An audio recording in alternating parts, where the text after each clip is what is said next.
Hi, it's Chelsea Jerusalem with the Jerusalem's Happy Home Team, and today I'm coming to you from my personal rental property. I am a landlord, and a lot of people want to know, how do you become a landlord? How does that happen? So there's multiple ways to get to this place.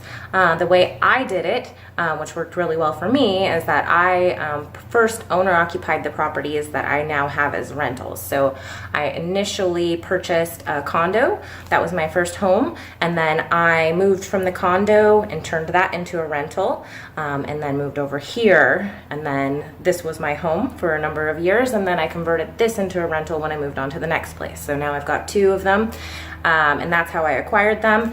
They both have lower interest rates than what I would have been able to get as a non-owner occupied, and they also both have good equity positions because of that. Although I did, in order to facilitate the move to the next place, I pulled a home equity line of credit on the first place and was able to use that to leverage me to get me into the next place. So there is some way to use the equity position of the first property to get you into the next one.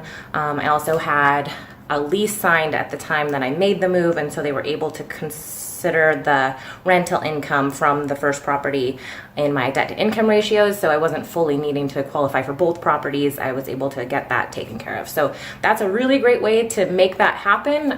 Not everybody has the taste for a property that's going to end up being a good rental property, so that might not be the best for everybody, because you might not want to live in something that would be the best rental property. My properties just happened to work out really well for that, and I had that in mind when I initiated the plan. So that's how I did it. If you were to go out and just say, hey, I want to buy a rental, you would probably go about getting a non-owner occupied financing.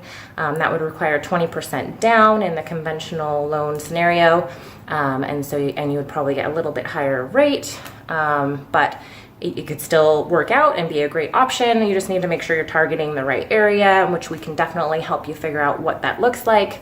But in order to really cash flow on a property and to be in a really great position, this plan of buying, occupying, and then snowballing it into a rental is a great way to go about doing that. So we can definitely help you put that plan together, whichever way is going to work best for you, and see how you maybe could get into that position if that makes sense for you. So if you're looking at becoming a landlord in the near future, or want to know how you might be able to make that happen at some time in your life, feel free to reach out to us. You can call, text, email. Just visit us at happyhometeam.com.